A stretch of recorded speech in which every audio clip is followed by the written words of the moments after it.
Space has always been a source of intellectual insights. The Greeks called this phenomenon an intellectual body, where the main practice was observing and/or contemplation. I can't speak about any conscious actions in this direction. I've just always been interested in the images of the starry sky, which I collected from the internet. The Hubble project made and still makes a special impression on me. I can look at these images for a long time, which made me see obvious shapes, objects, and bodies among these accumulation of stars.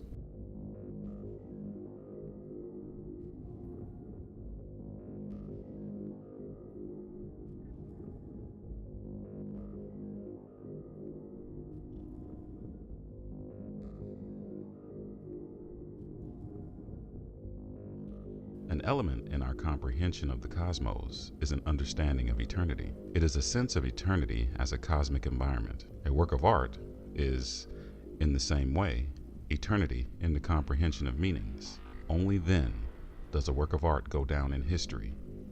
When an artist creates a cosmic material, when he works with the cosmos, then these two eternities are combined and a universal form is born, with every chance of remaining in the history of art.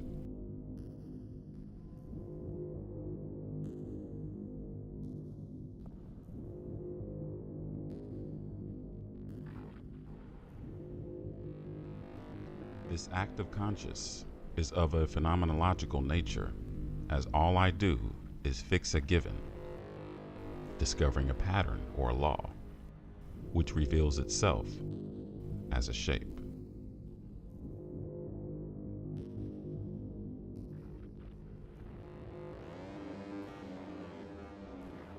In fact, emptiness and eternity can be found everywhere, and the cosmos can be found everywhere. You know, in the ancient myth, chaos was defeated. It gave birth to giants, but they were exterminated by the gods, which is to say, a symbol of civilization, an image of civilization. But chaos didn't disappear. Art is those stars, those cosmic winds that give size, form, and content to the boundless volume of eternity, the volume of emptiness. Art is those same gods that overcome those giants born out of chaos. They systemize chaos with the cosmos, but the cosmos is within us, and eternity is within us too. And the cosmos is simply form within our consciousness. Like art, it is the form of our comprehension and the form of our intelligence.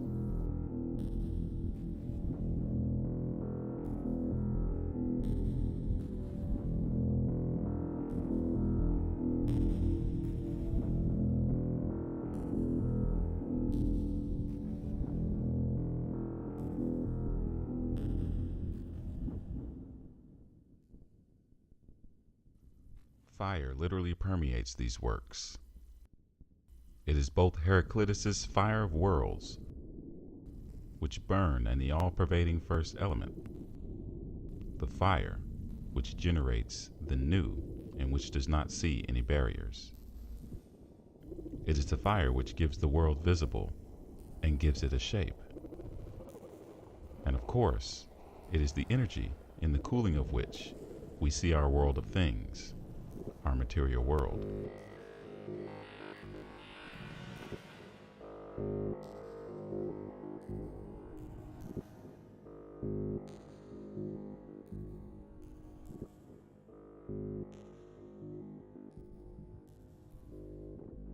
Undoubtedly, Between the moment the shape is already seen and produced, there is a subtle gap, which could be referred to as understood.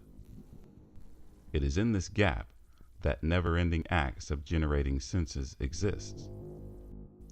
Plato considered these acts to be not acts of understanding, but acts of recollection, i.e., a design already exists in a person's nature, and we always create ourselves looking for the design which already exists. What kind of given is it?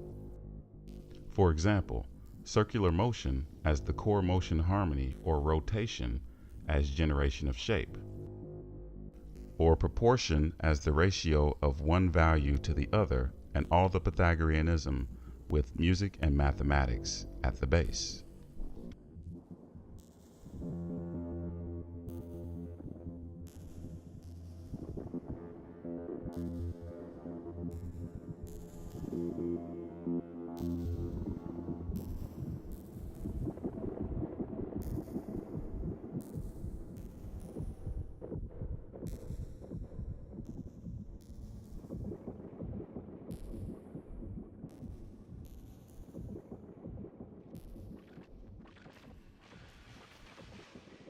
We spent last winter shooting in the frozen lakes and in the fields. A flat surface covered with snow is the perfect object of contemplation. Watching a snowy field, we witnessed such a phenomenon as nothing. The nothing that lets you into itself and is the only condition for revealing something.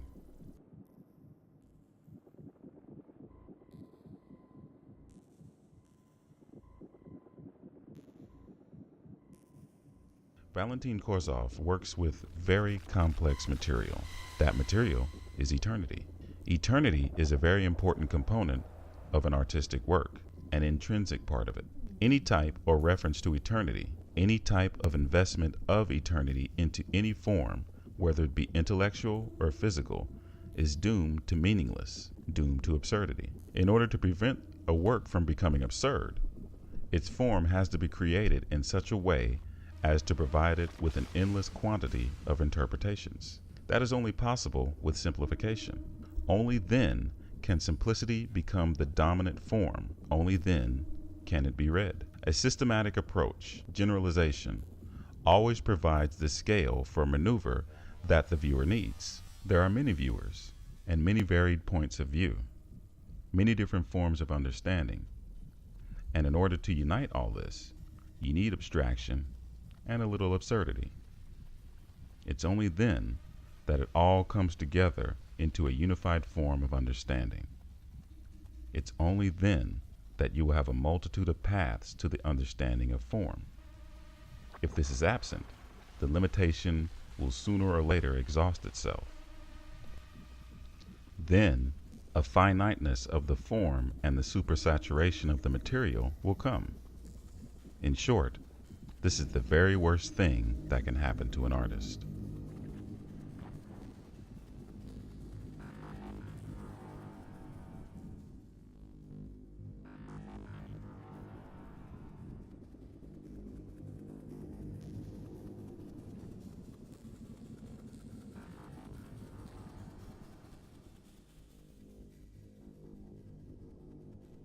As far as technology is concerned, sculptural tasks were solved in a more or less traditional way, while painting and coding work turned out to be a real challenge, as in no way it was supposed to look man-made, and the only way out of it was to refuse handiwork.